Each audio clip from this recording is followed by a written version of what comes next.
नमस्कार दोस्तों, हर हर महादेव। आज मैं आपको नटराज की अभय मुद्रा और उसका अहंकार, क्रोध, अज्ञानता से क्या नाता है, इसके बारे में बताना चाहता हूँ। तो आइए, हमें कई युगों पहले चलना पड़ेगा।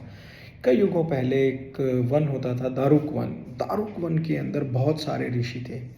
उन ऋषि मुनियों को एक अहंकार हो गया था कि उन्हें सब कुछ ज्ञान हो गया है, उन्हें सृष्टि में उनसे बड़ा ज्ञानी कोई नहीं है और उन्हें भगवान की भी ज़रूरत नहीं है। मतलब किसी की भी ज़रूरत नहीं है, उन्हें भगवान की भी ज़रूरत नहीं है।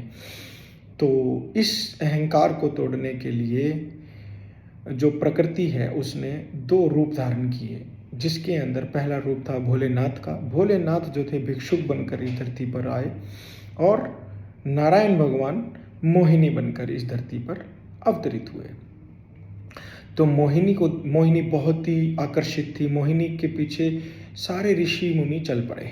सभी ऋषि जो हैं वो मोहिनी के पीछे आकर्षित होकर उसके पीछे चल पड़े। तब तो कोई दिक्कत नहीं थी, परंतु दूसरी ओर उन्हीं ऋषि मुनियों ने देखा कि उनकी पत्नियां जो है उस भिक्षुक के पीछे चली गई हैं। उसके स्वभाव, उसके शून्य स्वभाव और उसके सुकून के प्रति आकर्षित हो गई हैं।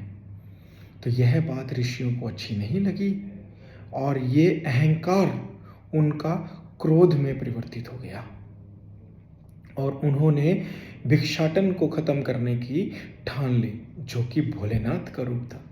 अज्ञानता देखिए आप। तो उन ऋषि मुनियों ने क्या किया, सभी लोग इकट्ठे हुए और उन्होंने यज्ञ करना शुरू करा। यज्ञ क्या था? तांत्रिक यज्ञ, तंत्र मंत्र विद्या, भोलेनाथ के साथ तंत्र मंत्र। तो उन्होंने सबसे पहले उस यज्ञ से बनाया एक शेर, बहुत ही खतरनाक, विशाल। और उस शेर ने जैसे ही भोलेनाथ पर, भिक्षाटन पर हमला किया, भिक्षाटन ने उसे अपनी एक उंगली के नाखून से उसकी खाल को उधेड़ दिया और अपने शरीर पर धारण कर लिया। तो सभी ऋषि जो थे वो हैरान रह गए। फिर उन्होंने क्या किया, फिर उन्होंने अपनी तंत्रों से, मंत्रों से एक जहरीला सांप, बहुत ही विशाल काय जहरीला सांप जो था उसको बनाया और उसे भोलेनाथ के ऊपर, भिक्षाटन के ऊपर छोड़ दिया। और जैसे ही भिक्षाटन की तरफ वो गया, भिक्षाटन ने उसे पकड़ा और अपने गले में धारण कर लिया। अब सभी ऋषियों को बहुत ज़्यादा गुस्सा आ गया।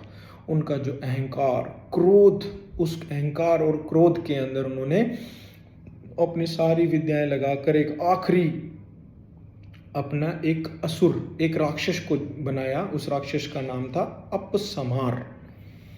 अपसमार राक्षस आया, उन्होंने भोलेनाथ पर हमला किया और भोलेनाथ ने एक ही सेकंड के अंदर उन्हें जमीन पर गिरा दिया और उनके सर पर अपना पैर रख दिया। कुचलने ही वाले थे, लेकिन कुचला नहीं, क्योंकि वह अज्ञानता से बना हुआ था। अज्ञानता को कुचला नहीं जाता, अज्ञानता को मारा नहीं जाता। अज्ञानता का जीवित रहना बहुत जरूरी है, क्योंकि अगर अज्ञानता जीवित रहेगी तभी आप नया कुछ सीखने का प्रयत्न करेंगे।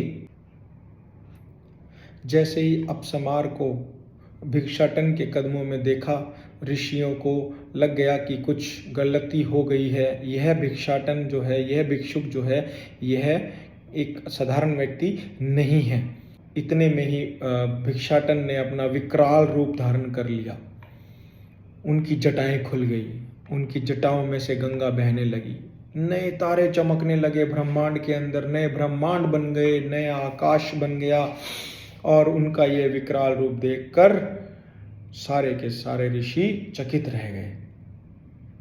इस विकराल रूप के अंदर एक हाथ में डमरू, एक हाथ में अग्नि और माथे पर चंद्रमा था। उस समय सभी ऋषि मुनि का अहंकार टूट चुका था और उसी अहंकार को तोड़ने के बाद भोलेनाथ ने किया तांडव। उस तांडव का नाम था आनंद तांडव। उस समय वो आनंद तांडव जो था, उस आनंद तांडव का जो नाम रखा गया, जो उसे नाम दिया गया, वह नाम दिया गया नटराज। नटराज मुद्रा ही अभय मुद्रा है। नटराज मुद्रा के अंदर जो अभय मुद्रा है वह हमें यह कहती है कि आपको एक कदम के नीचे अपने अहंकार, अपने क्रोध, अपनी अज्ञानता को दबाए रखना है। और मैं समय समय पर आपको नई तरंग, नए ताल दूंगा जिस पे आपने नृत्य करना है, आपने अपने जीवन शैली को सुधारना है, अपने जीवन को जीना है।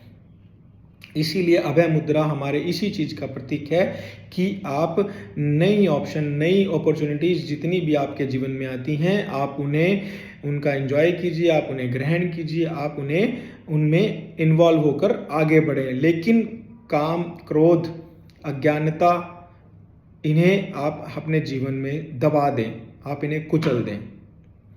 हर हर महादेव।